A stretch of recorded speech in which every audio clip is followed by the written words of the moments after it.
Ahoj, tady je Lapry a její videoodpověď. Jak si můžete všimnout, tak to není klasická videoodpověď, takže kdo uhádne, kde jsem, vyhrává prostě. Tak. Ale videoodpověď se taky liší kvůli toho, že to nenatáčím sama. Kameru někdo točí, to znamená, že jestli tedy řeknu něco vtipného, tak to budeme smát oba. Takže, jdeme na otázky. Lapry, jaká je tvá oblíbená poloha? No, na to je jedna taková dobrá básnička, dozadu zavlásky, nebo zavlásky, takže jsi mrcha. Přemyslíš někdy o tom udělat někomu nějakou svíňárnu?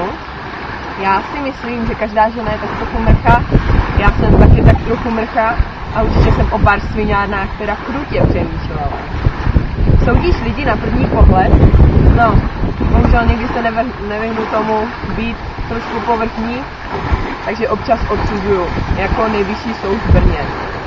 Máš často pocit, že jsi na všechno sama? No ne, vždycky tady mám aspoň svého kameramana anebo moji rodinu. Věříš na posmrtný život? Jestli ne, jak by si vysvětlila, když máš pocit, že je déjà vu? To asi s tím až tak nesouvisí, ale ten posmrtný život nevěřím, protože to jinak ti, co by umřeli, už by nám nějak o sobě asi nejspíš dali vědět.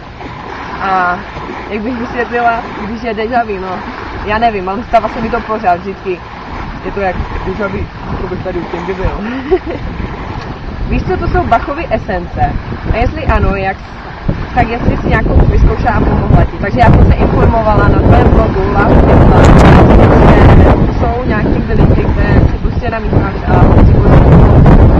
řešit nějaké chyby tvé osobnosti, jako třeba jak nebýt líná a podobně.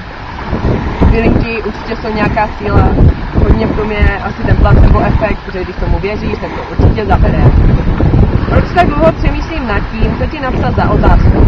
No, tak určitě proto, že prostě nevíš, na co jsi mě zeptala, je to já vědět. Takže bod je aktivní od května 2007, takže jeden není, ale je jich víc. Je to například Znamení, Ďáblův advokát, anebo Konstantin třeba. Byla jsi letos na nějaké dovolené a kde? No jak můžete vidět, tak jsem na dovolené. Sice nám nepřeje sluníčko, asi nám tady všichni budeme pršet, ale jinak jak dala jsem si Egypt. Kam jdeš po prázdninách na školu? Já nastupuji na vyšší odbornou školu AHOL, na soukromou, jinde mě nevzali, jsem blbá. Přihlašovala se do soutěže nejlepší blog roku. Ne, protože nejsem ani v autorském klubu blogu.cz. Sleduješ nějaký seriál jaký? Určitě Teorii velkého třesku, můj oblíbený. Největší letní hit. Těžko to přiznat, ale je to Ego a Robert Burian žije milionér. Máš ráda Skrillexe? Poslouchám něho, je to písničku, kterou jsem donutila zahrát i v lodi, teda, i když tam se občas nehraje, ale je to tak. Sleduješ dlouhé nebo krátké nechty? No, když se podívám na ty svoje, tak bych ráda dlouhé. Nechtěla bys být někdy bruneta? Já už jsem měla párkrát být bruneta, dokud to po mě někdo přijal, ale vzkazuji na stranu. Lady Vanilka, jaký máš na ní názor? Podle mě je to píp. Lady Vanilku neznám, jaký to je. Nemáš někdy život? Pokud jsem měla jednou, kdy mi nějaký blízký člověk řekl, že mu všichni nadávají do prostých míst kvůli toho, že mě zná, že já se vlastně nějak prezentuju, ale nekvůli nikoho, kromě mění takové. Nechceš natáčet videa například, jak si udělat vlasy, protože jednou si natáčela video, kde tak něco podobného, ale zeptám se kameramana, jestli třeba bude chtít mě natáčet, jak si uvazuju hada na hlavu a výborně. Přáteluješ blogy nespřáteluju, ale mám vlastně takové znamení chodí, jste už hodně starý a přiznám se, že nemám moc čas obíhat jiné blogy, jsem ráda, když napíšu na ten svůj. Kolik vážíš? Moje váha se pohybuje mezi 60 a 61 kg. Doopravdy. Kolik bys chtěla vážit? Já si myslím, že možná takové 3-4 kg dole by byly dobré z určitých partií. Kdybys mohla být kýmkoliv, myslím tím někoho ze slavných, kdo by to byl? To bude teďka hodně povrchní, ale bych chtěla vypadat Julia Roberts nebo Jennifer Lopez? Julia Roberts, protože to je osoba, tam je nejlepší.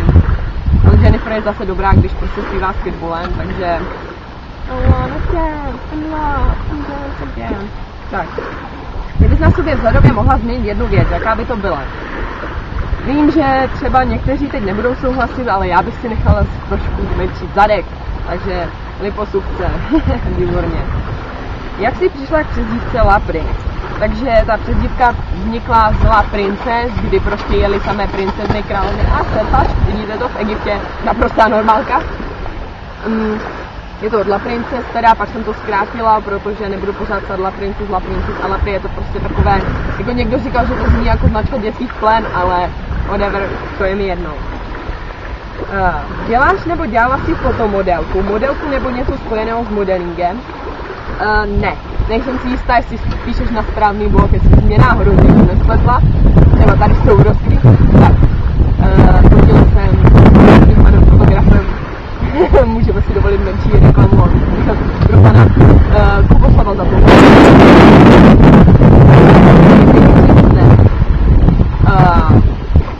Jsem si splnila tady v Egyptě, když jsem se projela na velmoudovi, ale chtěla bych mít samozřejmě velmi vysoké vzdělání, dobrou práci, zdravé děti, krásnou rodinu a podobně.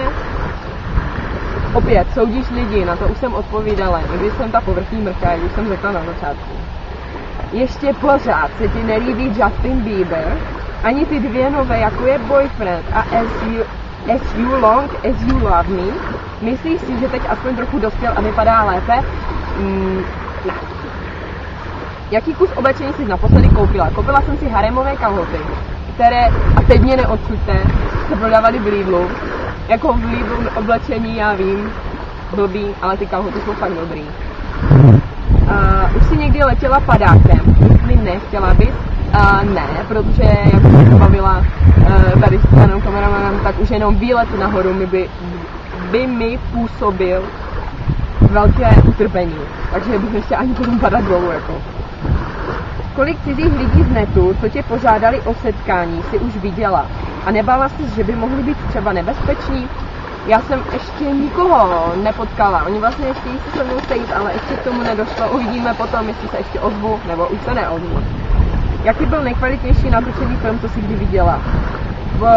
Bože, já se nevyznám v tom, jaká je dobrá kvalita filmu, ale tak podle mě kvalitní musel být určitě s Albertem dělat advokát, protože tam prostě Al Pacino, je to krásný ďábel, takže to bylo určitě kvalitní. Jakou kosmetiku používáš nejraději a se kterou naopak si moc spokojená nebyla? Je to otázka od Radušky, které jsem slíbila, že ji pozdravuju, takže zdravím z Egypta, kdybych sehnala velblouda za Mavakipackou. Tak, no.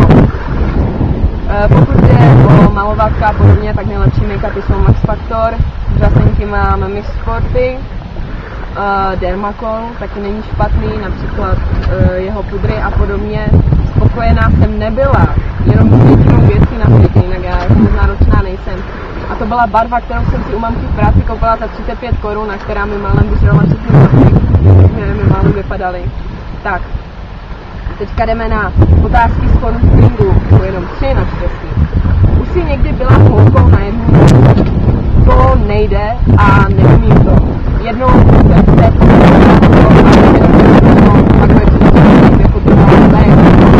ale trvalo tak to nejde, je to vážně těžké, na to musíte být velký žaludek, velký silný žaludek, asi takový. Tak. Víš, čeho se jmenovat ušima? Dokonce i vy na tohle se ptali, to ty teď ukrade, tak tě asi fakt přizní, protože s tou košimou pozdravuješ. Je to přezdívka pro Novou Karolínu, není mi úplně tak jasné, teda jakože proč, nebo neřeším to, ale dejme tomu. Jaký máš názor na slepované vztahy? Ano, nad tím už jsme přemýšleli. Je to jako se zrcadlem, můžete ho slepit, bude držet, ale pořád tam uvidíte ty blbé mezery a ne, to nefunguje. Z vlastní zkušeností, vlastních 2 zkušeností, ne, nebral. A máme tady bonusové otázky, kdy si myslí někdo, že mě takzvaně dojebe, takže zkusíme, jak to bude. Prečo si ženy nevedia malovať pery so zavretými ústami? Ja to viem, neviem prečo, to ostatné neumí. Ja to viem, tak to je ľahké udělat iba tak. Tak, proč je slovo zkrátka také dlhé? 1-0 pro slečnu. Ale počkat, tady jsem viděla jeden dobrý hodně. Tady je něco s letadlem, ale já to jakože dám to takovou, však na zkratku, takže omlouvám se. Co počítají ovce, keď nemůžu zaspat? No berány přece. Nevím, jestli je po slovensky beran těž, alebo... A tady tohle, počkejte. Preto sa třikrát utierak. Očekává sa, že po kúpeli budeme čistí. To nevíte, že utierak jak navlhne, tak to potom smrdí jak kráva. Může to být prostě klidně čišťoucí, ale prostě v té koupelně to zatuchne. Takže nevyřešila jsem 1/3, takže nebudu mít příjemný relax na psychiatrii. Dám si příjemný relax tady. Máme tady 40 stupňů ve stínu, proto jsem si vzala bundu, ať se nespálím. Takže přeju vám krásný zbytek tady tohohle dne. Užívejte si to, jak to umíte. Já si jdu tady natáhnout v Egyptě. Tam se hraje plážový volejbal.